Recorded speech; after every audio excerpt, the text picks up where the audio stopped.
인생에서 버려야 할 것과 지켜야 할 것은 무엇일까요?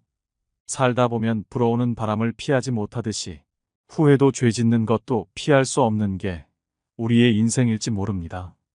하지만 지금까지 열 손가락을 움켜쥐고 아무것도 놓치지 않으려 안간힘을 쓰며 살아왔다면 이제는 꼭 가져야 할 최소한의 것만 두고 나머지 손가락을 풀어 과감히 놓아버리세요. 쉬운 일은 아닙니다. 그것을 얻기 위해 청춘을 바쳤고 가족이 원할 때 곁에 있지 못했으며 개인의 삶과 안락도 포기했는데 어찌 쉽게 놓을 수 있을까요? 하지만 지금이라도 놓아주는 훈련을 하지 않으면 끝내 행복의 맛을 느끼지 못한 채 미련과 아쉬움만으로 노후의 삶을 채우며 살아가야 할지 모릅니다. 지금은 아무도 가보지 못한 인생 100세 시대라고 합니다. 노후가 정말 길어졌습니다. 100세까지, 아니 어쩌면 120세까지 살지도 모르는 세상이 오고 있습니다. 하지만 이렇게 오래 살 줄 몰랐기에 우리 대부분은 노후 준비를 해놓지 못했습니다. 노후는 인생의 마지막 불꽃을 피울 수 있는 시기입니다. 노후를 어떻게 보내느냐에 따라 인생 전체가 행복한 삶으로 결정될 수도 불행한 삶으로 결정될 수도 있습니다. 중년 노년이라면 당신의 노후는 당신의 부모와는 다릅니다.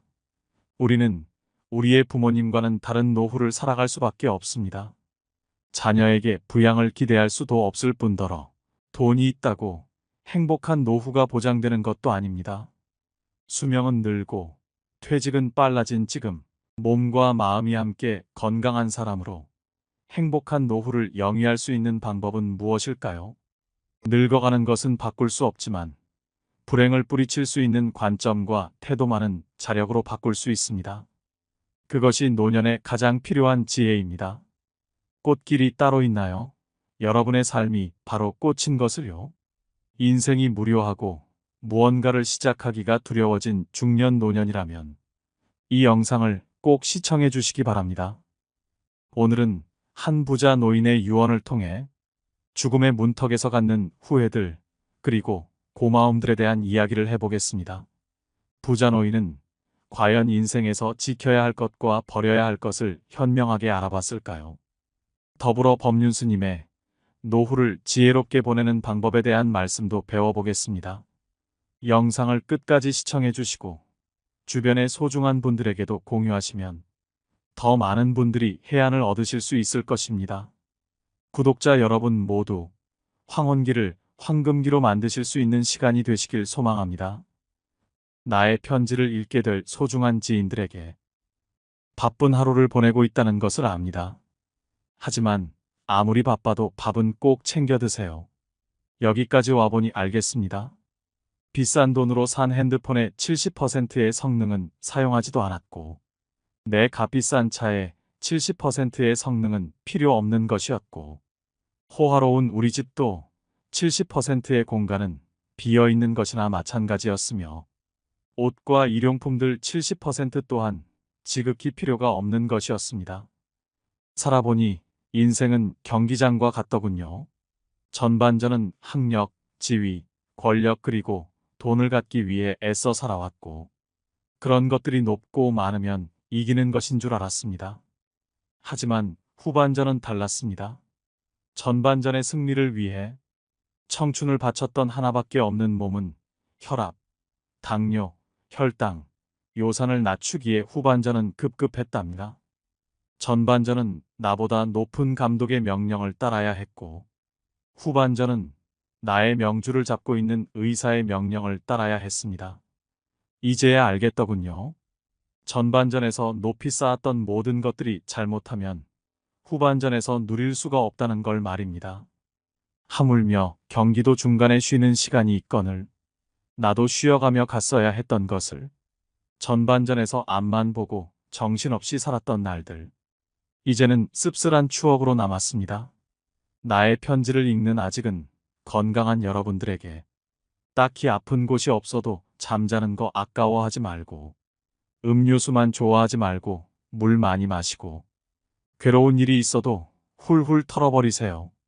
양보하고 베푸는 삶도 나쁘지 않으니 그리 한번 살아보시구려.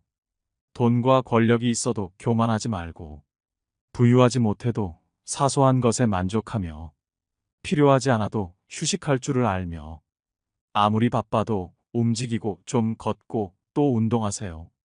50만 원짜리 옷의 가치는 영수증이 증명해주고, 1억 원짜리 자가용은 수표가 증명해주고, 20억짜리 집은 집 문서가 증명해주는데, 사람 가치는 뭐가 증명해주는지 알고 있으신가? 바로 건강한 몸이랍니다. 건강에 들이는 돈은 계산기로 두드리지 마세요. 건강할 때 있는 돈은 자산이라고 부르지만, 아파서 병원에 누워 있으면 그때 가지고 있는 돈은 그저 유산일 뿐이라네. 세상에 당신을 위해 차를 몰아줄 기사는 얼마든지 있고, 당신을 위해 돈을 벌어줄 사람도 얼마든지 있습니다.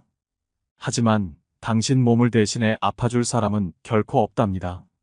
물건을 잃어버리면 다시 찾거나 사면 그만이지만, 영원히 되찾을 수 없는 것은 하나뿐인 생명이라오. 내가 여기까지 와보니 돈이 무슨 소용이 있는가? 내가 죽으면 나의 호화로운 별장은 내가 아닌 누군가가 살게 되겠죠? 내가 죽으면 나의 고급차 열쇠는 누군가의 손에 넘어가게 되겠죠? 많은 재물의 욕심은 나를 그저 탐욕스러운 늙은이로 만들어버렸다네. 내가 한때 자랑으로 알고 쌓았던 많은 것들인 돈, 권력, 지위가 이제는 그저 짐에 불과할 뿐. 그러니 전반전에 살고 있는 사람들아, 너무 애타게 살지들 마시고, 후반전에서 살고 있는 사람들아, 아직 경기는 끝나지 않았으니 행복한 말년을 위해 지금부터라도 자신을 사랑하시라. 전반전에서 빛나는 승리를 거두었던 나는 후반전의 병마를 이기지 못하고 병원 특실에 이렇게 누워 죽을 날만 기다리고 있다. 아무리 시설이 좋은 특실이면 뭐해? 허름한 농촌 경로당보다 못하단 걸 알려주고 싶습니다. 그래도 이 편지를 지인들에게 전할 수 있음에 따뜻한 기쁨을 느낀답니다. 바쁘게 세상 살아가는 그대들, 자신을 사랑하며 살아가기를. 힘없는 나는 이제 마음으로 그대들의 행운을 빌 뿐이라오. 누구보다 먼저 웃고 많이 웃는 행복한 나날들로 가득 채우시길. 여러분은 부자노인의 유언장을 듣고 어떤 생각이 드셨나요? 진정한 행복은 돈으로 살 수 없다는 말이 있습니다. 돈으로 집은 살 수는 있지만 단란한 가정은 살 수 없고, 침대는 살 수 있지만 잠은 살 수 없다. 시계는 살 수 있지만 시간은 살 수 없고, 또 약을 살 수는 있지만 건강은 살 수 없고, 피를 살 수는 있지만 생명을 살 수는 없다. 사람들은 높은 연봉이나 안정된 직장을 갖거나 멋진 배우자를 만나거나 사람들과의 관계가 좋으면 행복하다고 생각합니다. 사회적 성공을 쫓고 경제적 풍요를 갈망하며 타인의 인정을 갈구하는 데 많은 노력을 쏟는 이유입니다. 그런데 이렇게 행복을 외부적인 것에서 찾게 되면 자신이 느끼고 경험하는 일들에 대한 책임을 다른 사람이나 다른 것에 돌리게 됩니다. 누군가는 말합니다. 행복은 우리가 소유한 것들이 유형의 것이건 무형의 것이건 상관없이 그 양과 질이 증가하는 과정이 계속될 때 얻어진다고 합니다. 즉, 행복은 어떤 성공의 도착점에 도착하여야만 비로소 얻을 수 있는 것이 절대 아니고, 변화의 길을 걸어가며 내딛는 발걸음마다 계속 남겨지는 발자국처럼 쫓아오는 거라고 합니다. 이처럼 인생의 마지막에서 노인이 깨달았던 것은 젊은 날을 아등바등 사느라 자기 자신을 제대로 돌보지 못한 것에 대한 후회이지 않을까요? 진짜 행복은 나로부터 시작됩니다. 내 인생의 운전자는 오직 나입니다. 한 번뿐인 인생을 타인의 기준에 얽매이지 않고 자신의 가능성을 믿는 것, 충실한 오늘을 사는 태도를 가질 때 비로소 행복할 수 있습니다. 그럼 어떻게 하면 후회 없는 노후를 보낼 수 있을까요? 나이는 먹고 싶지 않아도 먹게 되니 어떻게 하면 좀 더 행복한 중년과 노후를 보낼 수 있을지 배워보는 시간을 가져보겠습니다. 법륜스님께서 말씀하신 노후를 잘 보내는 방법 4가지가 있습니다. 첫 번째는 자식이 예쁘다고 간이고 쓸개고 다 퍼주면 안 됩니다. 자기 먹고 살 만한 재산은 적당히 갖고 있어야 합니다. 종종 그런 뉴스를 접합니다. 자식에게 전 재산 다 줬더니 집에서 쫓겨나거나 버림을 당합니다. 이거야말로 현대판 고려장 아닌가요? 내가 이제는 늙었다고 자식한테 재산을 물려주는 순간 세 가지를 잃게 됩니다. 첫째로 자식을 잃습니다. 자식들이 자립심을 갖지 못하고 의지하는 습성만 갖게 됩니다. 두 번째로는 자식들에게 모든 것을 쏟아부어 나 자신의 생활이 없어지게 됩니다. 즉, 내 인생을 잃습니다. 마지막으로 내 재산을 잃습니다. 곶감 빼먹듯이 조금씩 재산이 줄어 노년이 비참해질 수 있습니다. 당연히 부모의 재산을 물려준다는 생각을 버려야 합니다. 부모들은 자식을 위한 희생보다 자신의 노후와 행복을 위한 준비를 하셔야 합니다. 그래야 부모 자식 간의 관계를 오래도록 아름답게 할 수 있고 또 늙어서 추하게 살지 않을 수 있습니다. 시골 사람이라면 집 한 채는 가지고 있어 반찬 길러 먹을 밭대기 하나, 논 한 마지기가 있으면 좋고, 도시 사람이라면 전세든 자가든 몸 하나 놓을 방 한 칸은 있어야 하고, 통장에 용돈 쓸 만큼 넣어놓고 이자 받아서 보탰으면 됩니다. 큰 돈은 필요 없지만 그렇게 자기 삶에 최소한의 단도리를 해야 합니다. 돈이 모자라면 젊은 사람은 막노동이라도 해서 벌면 되지만 늙으면 막노동도 못하는데 자식이 용돈 안 주나 이런 생각을 시작하면 자식을 원망하게 됩니다. 평생을 자식 위해 희생했더라도 노후에는 자기만 생각하세요. 그게 건강하고 평온한 노후를 만드는 길입니다. 두 번째로는 욕심을 내려놔야 합니다. 이것도 하고 저것도 하고 싶어도 나이 들면 욕심을 부리면 안 됩니다. 아름답게 느껴지지 않고 추하게 느껴집니다.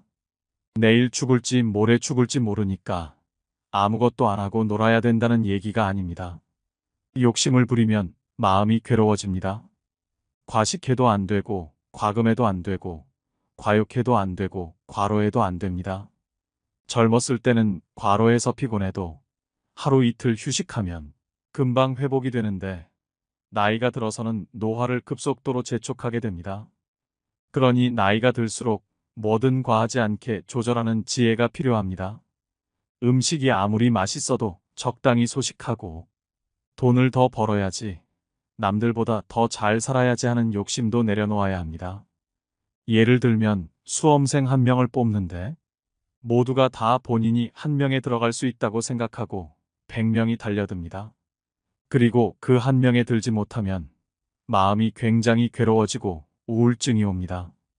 법륜 스님이 말씀하시길 한 명 뽑는 자리에서 박차고 나와 마음을 낮추고 100명을 뽑는데 한 명이 모이는 자리로 내려가라는 것입니다. 공무원이나 군인의 경우도 마찬가지입니다. 과거에는 공무원이란 직업이 박봉이었지만 20년 넘게 일하면 연금이 꼬박꼬박 나와서 오늘날에는 꽤 좋은 직업에 속합니다. 그러니 퇴직하고 나서도 기본 생계 걱정은 안 될 정도니 노후 걱정할 일은 없겠으나 절대로 욕심부려 연금을 투자나 사업에 쓰지 말아야 합니다. 그렇게 남의 말만 듣고 한탕을 노리다가 가지고 있는 재산도 다 말아먹게 됩니다. 지금 가진 것에 만족하는 삶의 자세를 가지고 내가 가지지 못한 것에 몰두해 마음을 괴롭게 하지 마세요. 주어진 환경에 맞춰서 검소하게 살고 또 할 수 있는 만큼만 하면서 살아간다면 그것 자체로도 남은 삶이 행복할 수 있습니다. 세 번째는 운동 겸 노동을 해야 합니다. 운동 습관만큼 든든한 노후 자산은 없습니다. 유병장수가 아닌 무병장수를 위한 최고의 자산입니다. 나이 들어 여기저기가 아파져도 무리는 하지 않는 수준에서 쉬지 않고 계속 몸을 움직여야 합니다. 운동을 한다고 해서 헬스장을 다니라는 것이 아니라 방 청소도 하고 설거지도 하고 시골에 산다면 농사일을 하면서 노동을 해야 합니다. 몸이 안 좋다고 매일 방에만 누워 있으면 오히려 건강이 안 좋아질 수도 있습니다. 꼭 돈을 벌기 위해 할 필요도 없고 소일거리 삼아 일을 해야 합니다. 가장 훌륭한 노후 준비는 평생 현역이라는 말이 있습니다. 퇴직 후에도 계속 일자리를 가지는 것입니다. 소득이 얼마냐는 크게 중요하지 않습니다. 일하는 즐거움으로 생활에 활력이 생기고 고립감도 해소됩니다. 또 소일거리라도 갖는다는 것은 노후에도 자기의 존재 가치를 확인한다는 의미입니다. 이 일을 통해 주변과 교류하면서 행복감을 느낄 수 있고 무료함의 지옥에서도 벗어날 수 있습니다. 노후의 3대 불안은 돈, 건강, 외로움이라고 합니다. 이 3대 불안을 한꺼번에 해소하는 것이 바로 노동입니다. 다만 젊을 때처럼 욕심을 내서 하던 일을 못 그만두고 무리하면 안 됩니다. 적당히 일하고 적당히 쉬어야 됩니다. 네 번째는 자식에 대한 집착을 놓아야 합니다. 내 자식은 잘 됐으면 좋겠다. 이런 집착은 말할 것도 없고 자식한테 바라는 마음 자체를 버려야 합니다. 그렇지 않으면 자식을 원망하고 욕하게 됩니다. 자식을 욕하면 결국 내 욕이나 마찬가지입니다. 누가 낳았나 하면 할 말이 없고 누가 키웠나 해도 할 말이 없으니 제 얼굴에 침 뱉기인 것입니다. 그러니 자식에게는 바라는 게 없어야 합니다. 가끔 그런 질문을 받습니다. 자식에 대한 집착을 내려놓아야겠다는 생각은 드는데 자꾸 자식에 대해서 신경을 쓰게 됩니다. 성인이 된 자식에게 일으키는 마음은 모두 집착인가요? 그게 집착인지 물을 필요도 없이 당연히 집착입니다. 마치 남의 물건을 훔치는 것을 도둑질이라고 할 수 있을까요?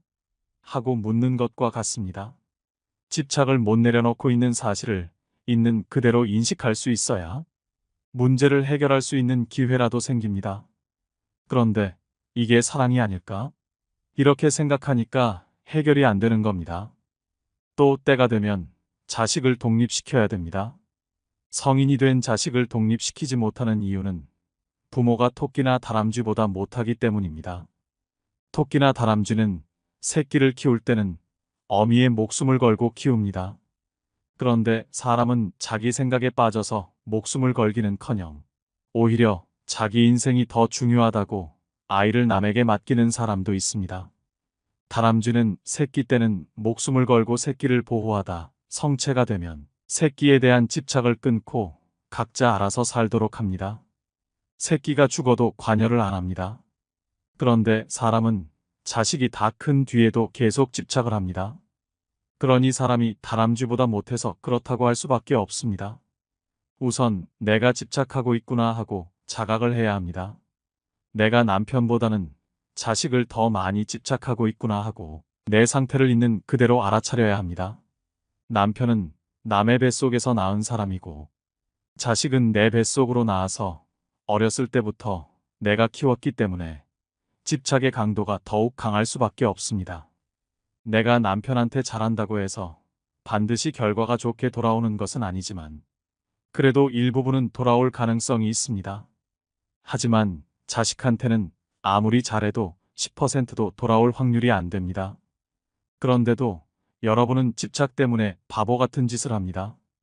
어떻게 하든 괜찮습니다. 남도 돕는데 자식을 돕는 것이 왜 나쁘겠나요?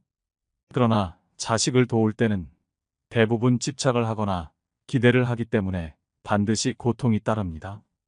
그래서 남편 혹은 아내에 대한 배신감보다 자식에 대한 배신감이 더 큽니다. 집착의 강도만큼 고뇌가 생기기 때문입니다. 부처님은 괴로움은 집착 때문에 생긴다고 말씀하셨습니다. 괴로우면 집착을 내려놓으면 되는 것이고 괴롭고 싶으면 집착하면 됩니다.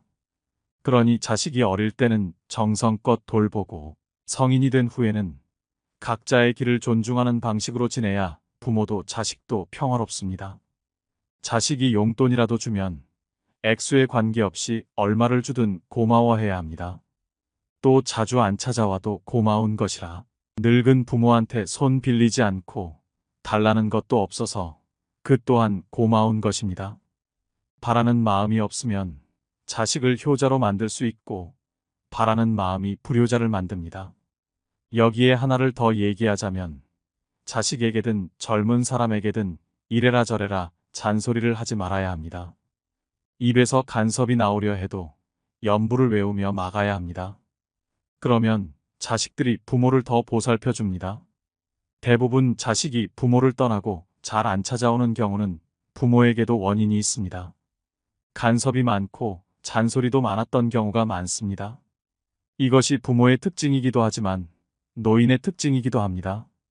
아무리 자식이라도 자식의 인생에 지나치게 간섭하지 말고 시비분별하지 말라는 것입니다. 사람이 늙으면 늙는 대로 보기가 참 좋습니다. 나이가 좀 들어야 삶의 참맛이 있습니다. 봄에 피는 꽃도 예쁘지만 가을에는 단풍잎이 빨갛게 물들고 은행나뭇잎이 노랗게 물드는 것처럼 잘 물들면 봄꽃보다 더 예쁘고 아름다운 것이 단풍입니다. 늙어서 초라해지느냐 원숙해지느냐는 몸뚱이가 아니라 내 마음이 결정합니다.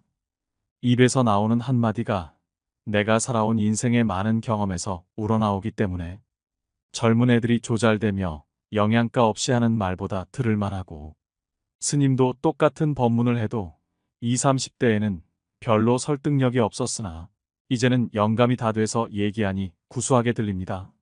나뭇잎이 떨어졌는데도 주워가는 건 단풍밖에 없습니다. 꽃이 아무리 예쁘다 해도 이미 진 꽃은 아무도 안 주워갑니다. 오직 잘 물든 단풍잎만 주워가니 이것이 의미하는 바가 있습니다. 여러분들도 잘 물들면 자식한테 버림받을 일 없습니다. 그러니 아름답게 늙기 위해서는 꼭 불교 신자가 아니더라도 수행을 하고 마음 공부를 해서 인생의 마무리를 아름답게 해야 합니다. 다섯째는 늙어가는 것이 당연하다 생각해야 됩니다. 인생 100세 시대라고 하니 50대, 60대면 앞으로 30년, 40년은 충분히 살아갈 것이고 까딱하면 지금까지 살아온 날들보다 더 많이 살아야 할 수도 있습니다. 오래 살 거라고 생각하니 경제적인 문제며 건강적인 문제가 걱정되는 것은 당연합니다. 그런데 이런 것들을 너무 걱정하고 살면 사는 자체가 근심이고 힘들 수밖에 없습니다. 나이가 들면 몸이 아픈 게 당연하다고 생각하세요. 다리가 아픈 게 정상이고 눈이 침침해지는 게 정상이고 소리도 잘 안 들리기 시작하는 게 정상입니다. 이렇게 생각하면 안 그런 부분이 행복으로 다가오기 시작합니다. 이 나이에 다리가 안 아프니 얼마나 행복한가요? 눈이 잘 보이니 얼마나 고마워요. 귀가 멀쩡히 들리는 게 얼마나 감사한 일이에요. 이렇게 받아들여야 합니다. 나이 들어서 남의 도움 받지 않고 혼자서 건강하게 살 수 있다면 그게 큰 행복입니다. 숨 넘어갈 때까지 내 손으로 밥 해 먹고 집안 청소도 스스로 하고 혼자서 산책도 다니고 하는 게 행복이라는 사실을 아셔야 합니다. 법륜 스님의 지혜의 말씀 어떠셨나요? 조기 은퇴를 하고 싶은 40대, 아직 노후가 구체적이지 않은 50대, 그리고 삶의 의욕이 줄어든 60대 그 이상까지 인생이 권태로워지고 무언가를 시작하기가 두려워진 중년 노년이라면 법륜 스님의 말씀대로 실천해 보시기 바랍니다. 인생은 길고 삶은 계속됩니다. 작은 것부터 실천하여 인생의 활력과 당당함 그리고 풍요로움이 따르길 소망합니다. 오늘의 지혜가 여러분의 지친 일상에 마음의 위로가 되길 바랍니다. 오늘도 노후의 지혜와 함께 해주셔서 감사드립니다. 황금빛으로 무르익어가는 여러분의 지혜로운 인생을 언제나 응원합니다. 구독과 좋아요는 큰 힘이 됩니다.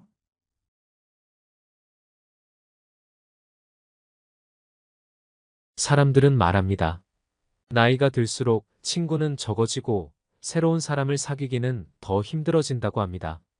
누구나 이런 생각을 한 번쯤은 해본 적이 있을 것입니다. 오래된 친구들은 하나둘씩 멀어지고 새로운 친구들은 웬만해서는 사귀기가 힘이 들어 자연스레 만나는 친구 숫자가 줄어듭니다. 그리고 꾸준히 연락하고 만남을 이어가는 몇몇의 친구들을 보면 대부분은 거의 유년 시절 친구들입니다. 한창 때의 그 넓은 인맥은 파도에 쓸려간 모래성처럼 온데간데 없어지고 소수의 오래된 친구들하고만 연락을 주고받고 있으니 내 인간관계가 잘못되어 가고 있는 것은 아닌지 심리적으로 위축되기도 합니다. 하지만 나이가 들수록 친구들과 점점 멀어지는 것은 자연스러운 현상입니다. 사는 지역이 달라, 생활 환경이 달라, 관심사도 달라져. 게다가 시간적 여유도 없습니다. 누구는 결혼을 했지, 누구는 여전히 독신이지, 또 누구는 아이가 있고, 누구는 딩크족이고, 하는 일도 다르다 보니 점점 생각하는 것도 달라지고, 그러다 보니 만나는 사람도 자연스레 변하기 마련입니다. 공통적인 현상이니 이 점에 대해 전혀 걱정하거나 슬퍼하지 마세요. 당신만의 문제가 아닙니다. 요즘은 복잡한 세상 속에서 혼자가 훨씬 편하고 행복하다고 생각하는 것도 현실입니다. 그렇다면 나이가 들수록 친구가 사라지는 3가지 이유, 바로 시작하겠습니다. 첫째는 서로의 환경이 너무 달라집니다. 나이 들면서 서로의 사는 모습이 너무도 달라집니다.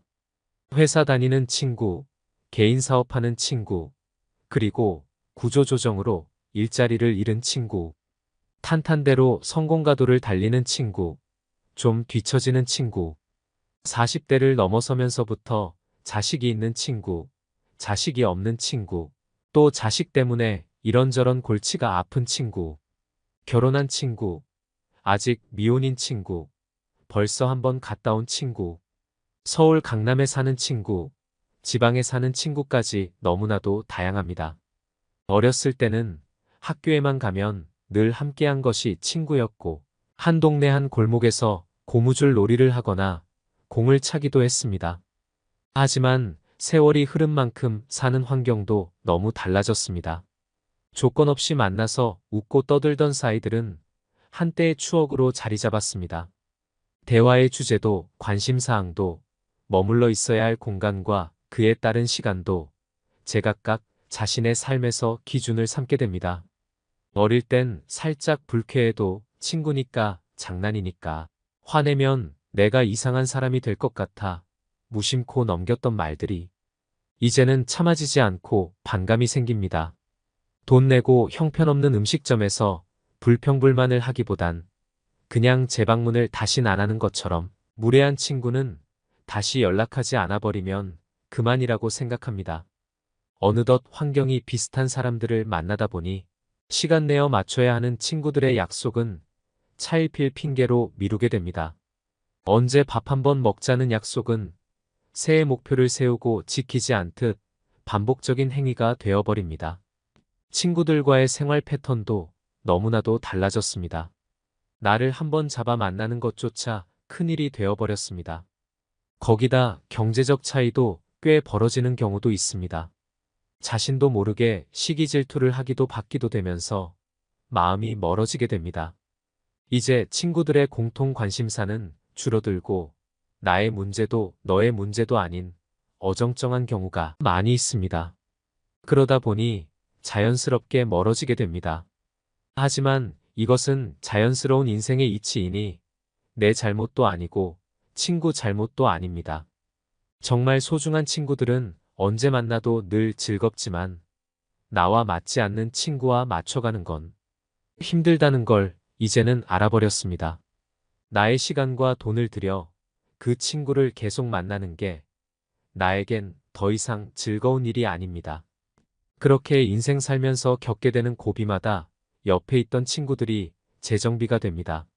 하지만 이런 자연스러운 재정비 과정을 받아들이지 못하고 만나도 재미도 없고 상처 주는 말에 마음이 다치기도 하고 시간이 아깝다는 생각을 하면서도 그냥 오래된 친구니까 끊지 못하는 사람들이 있습니다.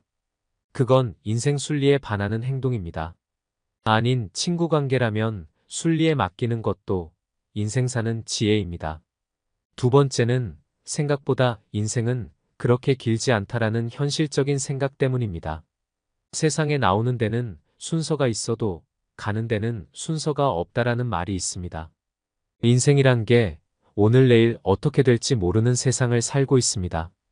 대부분의 사람들이 그렇게 느끼고 살기에 자신의 삶이 언제 닿을지 모른다는 생각에 누군가를 만나는 데 있어서도 시간을 아끼게 되는 것입니다.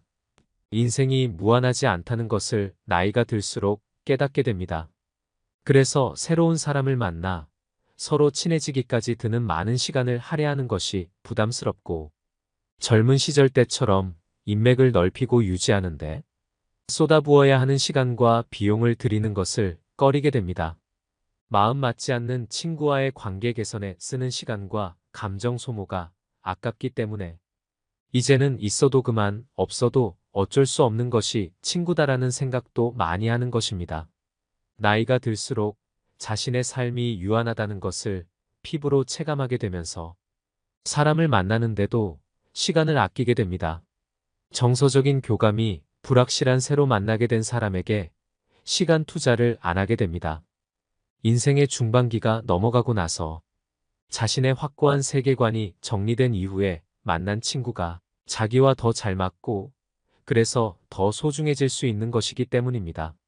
진짜 친구라는 것은 소꿉친구냐 사회 친구냐가 아니라 지금 현재 나의 옆에서 나와 함께 하고 있는 그 친구가 진짜 친구인 것입니다. 가는 사람 잡지 말고 오는 사람 막지 마라라는 말이 있습니다.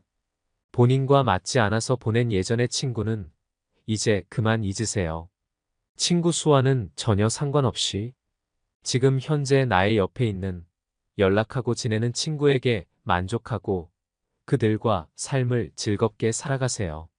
이렇게 친구들이 하나둘씩 줄어드는 이 와중에도 꼭 지켜야 하는 친구들도 있습니다.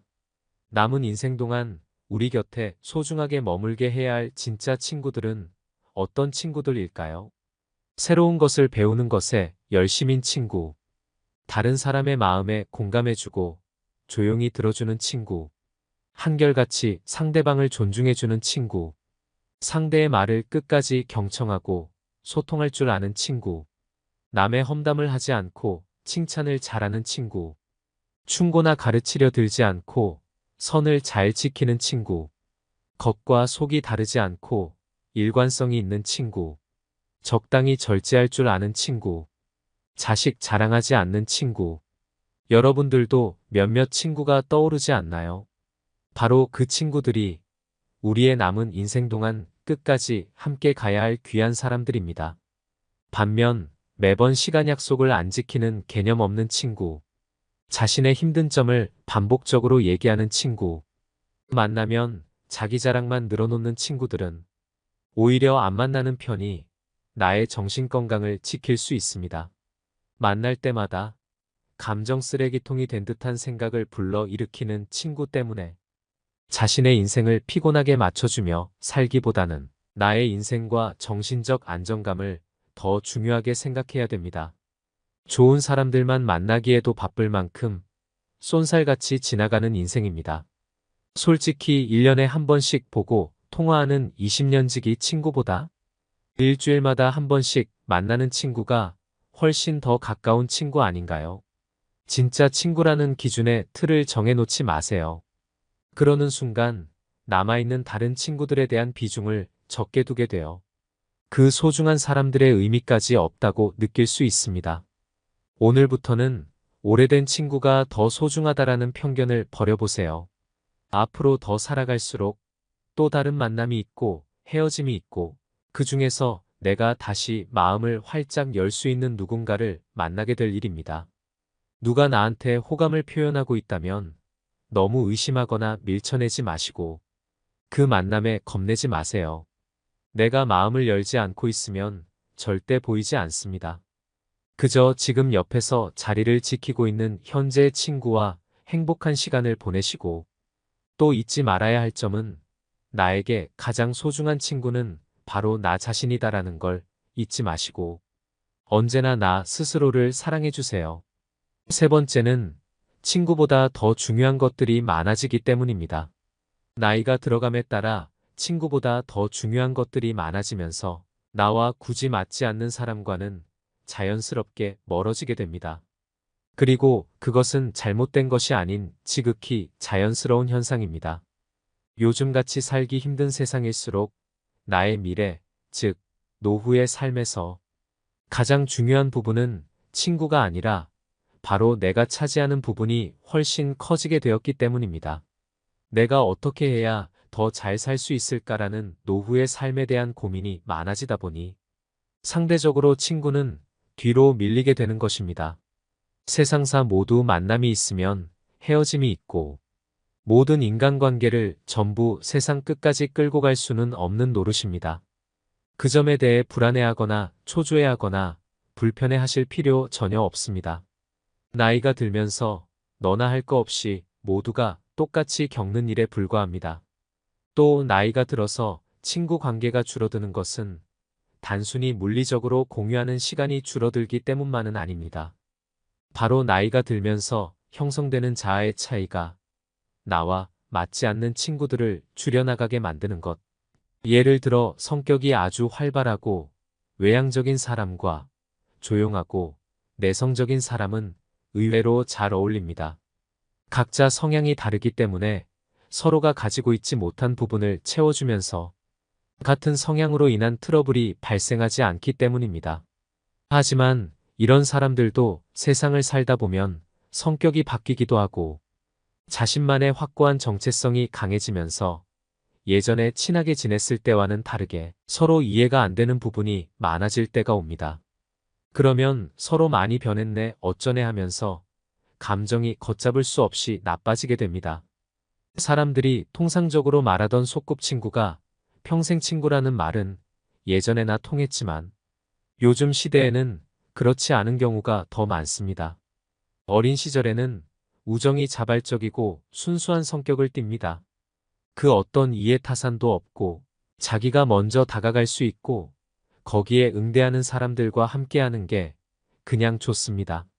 나이 먹으면서 거치는 경험을 통해 우리에겐 인생이며 다른 사람들에 대한 태도에 대한 시각이 형성됩니다. 이 무렵에 당신은 곁에 있는 사람들을 더 주의 깊게 들여다보기 시작합니다.